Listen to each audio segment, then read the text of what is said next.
محمد بن فضیل نے مختار بن فلفل سے، انہوں نے حضرت انس بن مالک رضی اللہ عنہ سے، انہوں نے رسول اللہ صلی اللہ علیہ وسلم سے روایت کی۔ آپ صلی اللہ علیہ وسلم نے کہا، اللہ عز و جل نے فرمایا، آپ کی امت کے لوگ کہتے رہیں گے یہ کیسے ہے، وہ کیسے ہے، یہاں تک کہ کہیں گے یہ اللہ ہے۔ اس نے مخلوق کو پیدا کیا، پھر اللہ تعالیٰ کو کس نے پیدا کیا؟ صحیح مسلم حدیث نمبر 351۔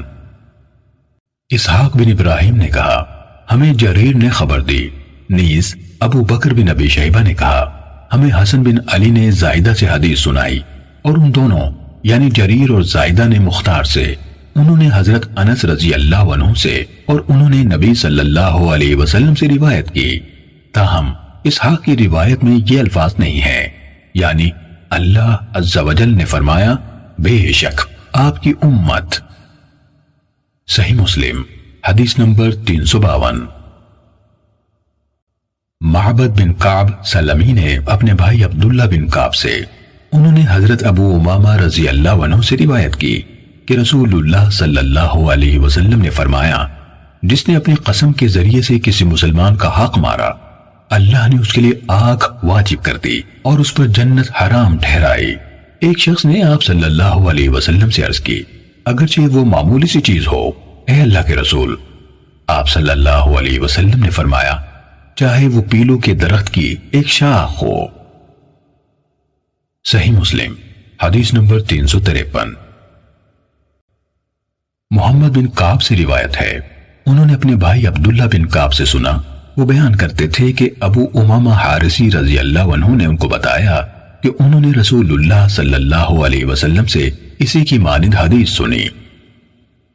صحیح مسلم حدیث نمبر 354۔ اعمش نے ابو وائل سے، انہوں نے حضرت عبداللہ بن مسعود رضی اللہ عنہ سے، اور انہوں نے رسول اللہ صلی اللہ علیہ وسلم سے روایت کی کہ آپ نے فرمایا، جس نے مسلمان کا مال دبانے کے لیے ایسی قسم کھائی جس کے لیے عدالت نے اسے پابند کیا اور وہ اس میں جھوٹا ہے، وہ اللہ کے سامنے اس حالت میں حاضر ہوگا کہ اللہ اس پر ناراض ہوگا۔ انہوں یعنی وائل نے کہا، اس موقع پر حضرت اشعث بن قیس رضی اللہ عنہ مجلس میں داخل ہوئے اور کہا، ابو عبد الرحمن یعنی عبداللہ بن مسعود رضی اللہ عنہ تمہیں کیا حدیث بیان کر رہے ہیں؟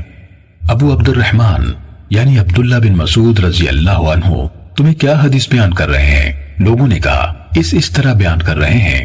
انہوں نے کہا، ابو عبد الرحمن نے سچ کہا، یہ آیت میرے ہی معاملے میں نازل ہوئی۔ میرے اور ایک آدمی کے درمیان یمن کی ایک زمین کا معاملہ تھا، میں اس کے ساتھ جھگڑا نبی صلی اللہ علیہ وسلم کے ہاں لے گیا تو آپ نے پوچھا، کیا تمہارے پاس کوئی دلیل یا ثبوت ہے؟ میں نے عرض کی، نہیں۔ آپ نے فرمایا، تو پھر اس کی قسم پر فیصلہ ہوگا۔ میں نے کہا، تب وہ قسم کھا لے گا۔ اس پر رسول اللہ صلی اللہ علیہ وسلم نے فرمایا، جس نے کسی مسلمان کا مال دبانے کے لیے ایسی قسم کھائی جس کا فیصلہ کرنے والے نے اس سے مطالبہ کیا تھا اور وہ اس قسم میں جھوٹا ہے، تو وہ اللہ کے سامنے اس حالت میں حاضر ہوگا کہ اللہ اس پر ناراض ہوگا۔ اس پر یہ آیت اتری، بلا شبہ جو لوگ اللہ کے ساتھ کیے گئے وعدے اور اپنی قسموں کا سودا تھوڑی قیمت پر کرتے ہیں، آیت کے آخر تک۔ صحیح مسلم حدیث نمبر 355۔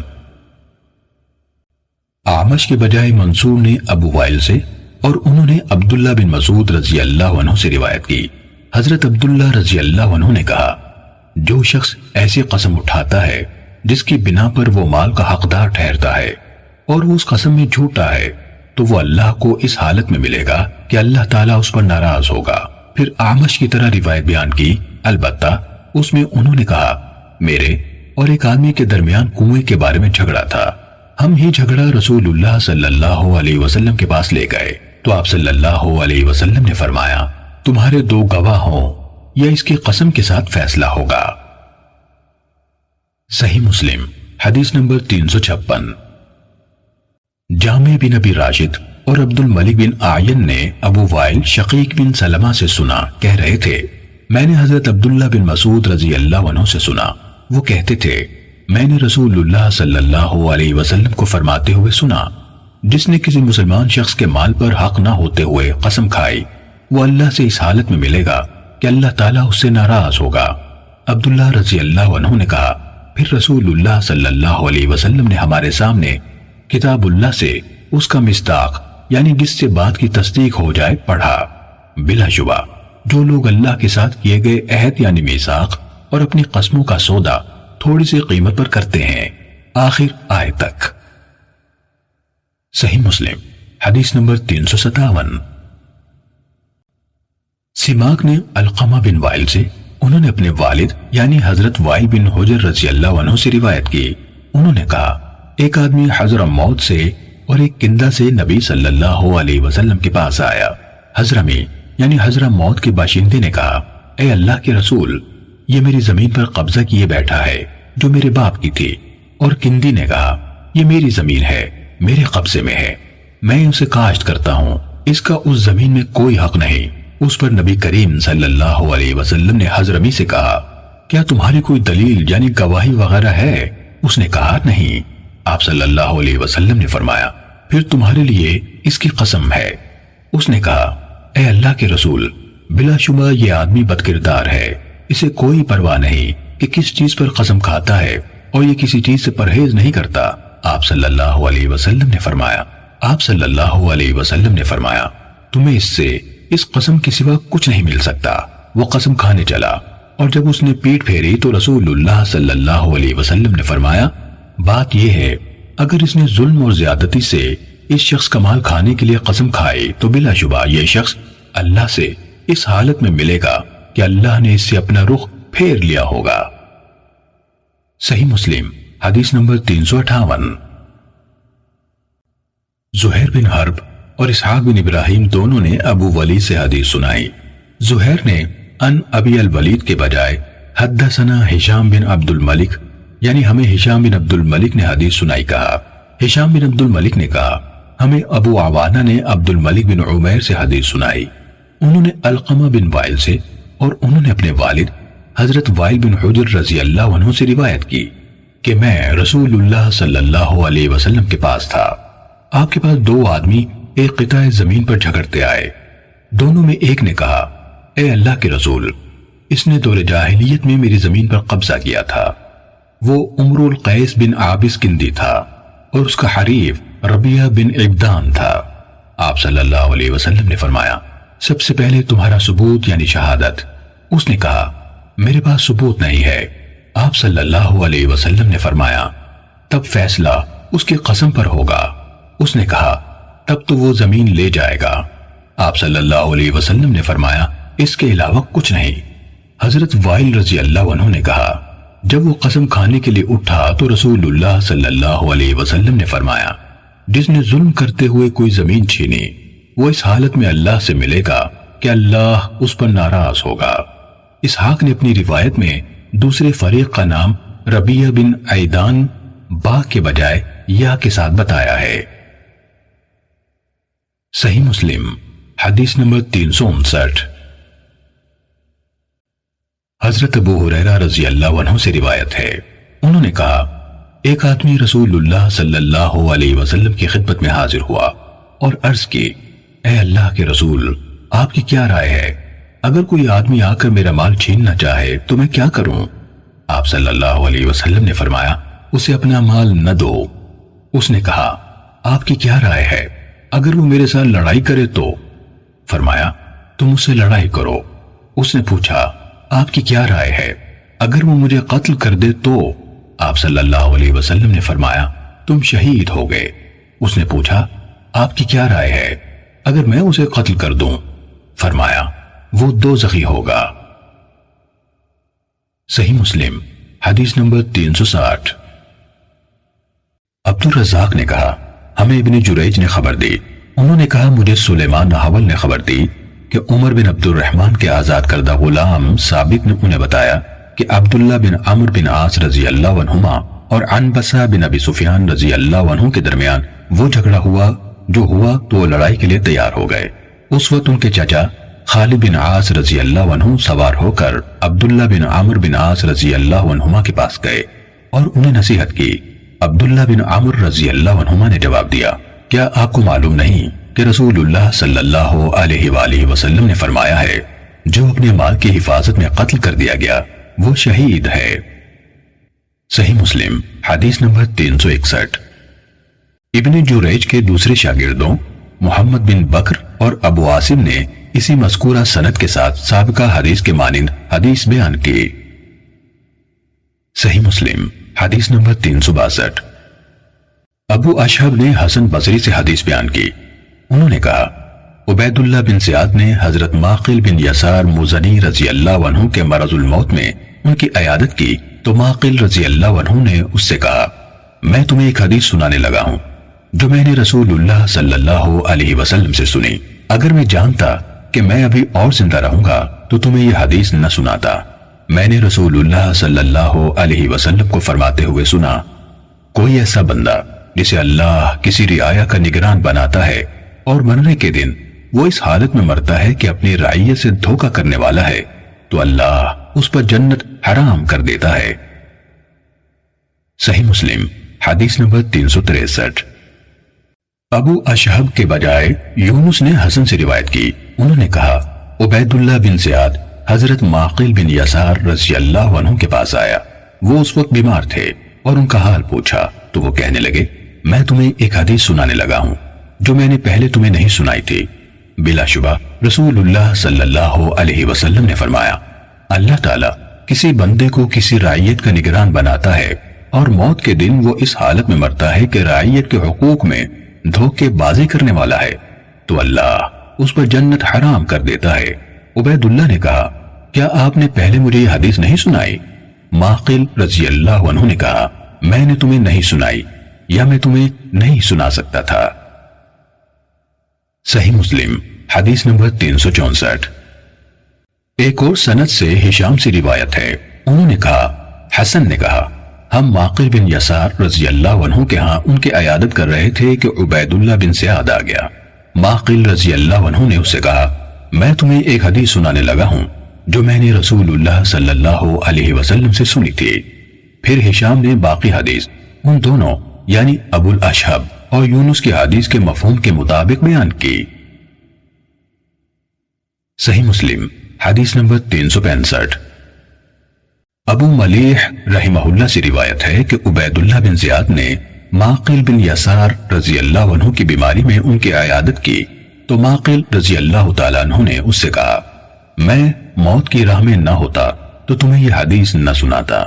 میں نے رسول اللہ صلی اللہ علیہ وسلم کو فرماتے ہوئے سنا کوئی امیر جو مسلمانوں کے معاملات کی ذمہ داری اٹھاتا ہے پھر وہ ان کی بہبود کے لیے کوشش اور خیر خواہی نہیں کرتا وہ ان کے ہمراہ جنت میں داخل نہ ہوگا۔ صحیح مسلم حدیث نمبر 366۔ ابو معاویہ اور وکیع نے اعمش سے حدیث سنائی، انہوں نے زید بن وہب سے اور انہوں نے حضرت حذیفہ رضی اللہ عنہ سے روایت کی، انہوں نے کہا رسول اللہ صلی اللہ علیہ وسلم نے ہمیں دو باتیں بتائیں، ایک تو میں دیکھ چکا ہوں اور دوسری کا انتظار کر رہا ہوں۔ آپ نے ہمیں بتایا امانت لوگوں کے دلوں کے نہا خانے میں اتری، پھر قرآن اترا، انہوں نے قرآن سے سیکھا اور سنت سے جانا، پھر آپ صلی اللہ علیہ وسلم نے ہمیں امانت اٹھا لیے جانے کے بارے میں بتایا۔ آپ صلی اللہ علیہ وسلم نے فرمایا آدمی ایک بار سوئے گا تو اس کے دل میں امانت سمیٹ لی جائے گی اور اس کا نشان پھیکے رنگ کی طرح رہ جائے گا، پھر وہ ایک نیند لے گا تو بقیہ امانت اس کے دل سے سمیٹ لی جائے گی اور اس کا نشان ایک آبلے کی طرح رہ جائے گا۔ جیسے تم انگارے کو اپنے پاؤں پر لڑکاؤ تو وہ حصہ پھول جاتا ہے اور تم اسے ابھرا ہوا دیکھتے ہو حالانکہ اس کے اندر کچھ نہیں ہوتا۔ پھر آپ صلی اللہ علیہ وسلم نے ایک کنکری لی اور اسے اپنے پاؤں پر لڑکایا، پھر لوگ خرید و فروخت کریں گے لیکن کوئی بھی پوری طرح امانت کی ادائیگی نہ کرے گا، یہاں تک کہ کہا جائے گا فلاں خاندان میں ایک آدمی امانت دار ہے۔ نوبت یہاں تک پہنچے گی کہ کسی آدمی کے بارے میں کہا جائے گا وہ کس قدر مضبوط ہے، کتنا لائق ہے، کیسا عقل مند ہے، جبکہ اس کے دل میں رائی کے دانے کے برابر بھی ایمان نہ ہوگا۔ پھر حذیفہ رضی اللہ تعالیٰ عنہ نے کہا مجھ پر ایک دور گزرا، مجھے پرواہ نہیں تھی کہ میں تم سے کس کے ساتھ لین دین کروں، اگر وہ مسلمان ہے تو اس کا دین اس کو میرے پاس واپس لے آئے گا، اور اگر وہ یہودی یا عیسائی ہے تو اس کا حاکم اس کو میرے پاس لے آئے گا، لیکن آج میں فلاں اور فلاں کے سوا تم میں سے کسی کے ساتھ لین دین نہیں کر سکتا۔ صحیح مسلم حدیث نمبر 367۔ اعمش کے دوسرے شاگردوں عبداللہ بن نمیر، وقیع اور عیسیٰ بن یونس نے بھی اسی سند کے ساتھ مذکورہ بالا حدیث بیان کی۔ صحیح مسلم حدیث نمبر 368۔ ابو خالد سلیمان بن حیان نے سعد بن طارق سے حدیث سنائی، انہوں نے ربعی سے اور انہوں نے حضرت حذیفہ رضی اللہ عنہ سے روایت کی۔ انہوں نے کہا ہم حضرت عمر رضی اللہ عنہ کے پاس تھے، انہوں نے پوچھا تم میں سے کس نے رسول اللہ صلی اللہ علیہ وسلم کو فتنوں کا ذکر کرتے ہوئے سنا؟ کچھ لوگوں نے جواب دیا ہم نے یہ ذکر سنا۔ حضرت عمر رضی اللہ عنہ نے فرمایا شاید تم وہ آزمائش مراد لے رہے ہو جو آدمی کو اس کے اہل، مال اور پڑوسی کے بارے میں پیش آتی ہے۔ انہوں نے کہا جی ہاں۔ حضرت عمر رضی اللہ عنہ نے کہا اس فتنے یعنی اہل، مال اور پڑوسی کے متعلق امور میں سرزد ہونے والی کوتاہیوں کا کفارہ نماز، روزہ اور صدقہ بن جاتے ہیں، لیکن تم میں سے کس نے رسول اللہ صلی اللہ علیہ وسلم سے اس فتنے کا ذکر سنا ہے جو سمندر کی طرح موجزن ہوگا؟ حذیفہ رضی اللہ عنہ نے کہا اس پر سب لوگ خاموش ہو گئے تو میں نے کہا میں نے سنا ہے۔ حضرت عمر رضی اللہ عنہ نے کہا تو نے، تیرا باپ اللہ ہی کا بندہ ہے کہ اسے تم سے بیٹا عطا ہوا۔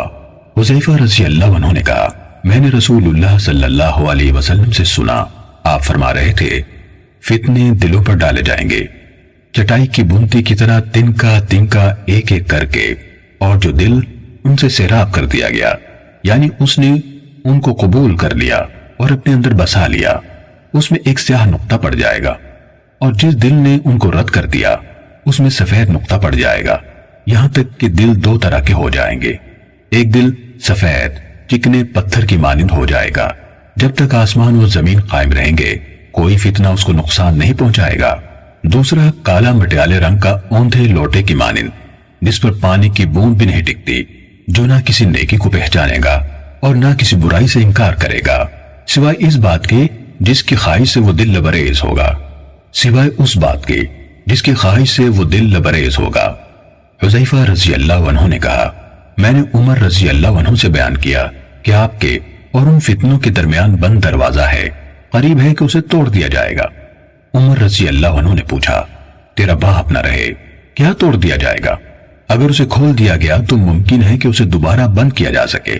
میں نے کہا نہیں بلکہ توڑ دیا جائے گا، اور میں نے انہیں بتا دیا وہ دروازہ آدمی ہے جسے قتل کر دیا جائے گا یا فوت ہو جائے گا۔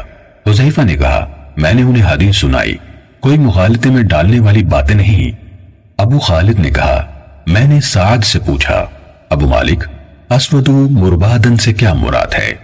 انہوں نے کہا کالے رنگ میں شدید سفیدی یعنی مٹیالے رنگ۔ کہا میں نے پوچھا الکوزو مجخیہ سے کیا مراد ہے؟ انہوں نے کہا الٹا کیا ہوا کوزہ۔ صحیح مسلم حدیث نمبر 369۔ مروان فزاری نے کہا ہمیں ابو مالک اشجعی نے حضرت ربیعی سے حدیث سنائی، انہوں نے کہا جب حذیفہ رضی اللہ عنہ حضرت عمر رضی اللہ عنہ کی مجلس سے آئے تو بیٹھ کر ہمیں باتیں سنانے لگے، اور کہا کل جب میں امیر المومنین کی مجلس میں بیٹھا تو انہوں نے اپنے رفقا سے پوچھا تم میں سے کس نے فتنوں کے بارے میں رسول اللہ صلی اللہ علیہ وسلم کا فرمان یاد رکھا ہوا ہے؟ پھر مروان فزاری نے ابو خالد کی حدیث کی طرح حدیث بیان کی، لیکن مربادم مجخیہ سے متعلق ابو مالک کی تفسیر ذکر نہیں کی۔ صحیح مسلم حدیث نمبر 370۔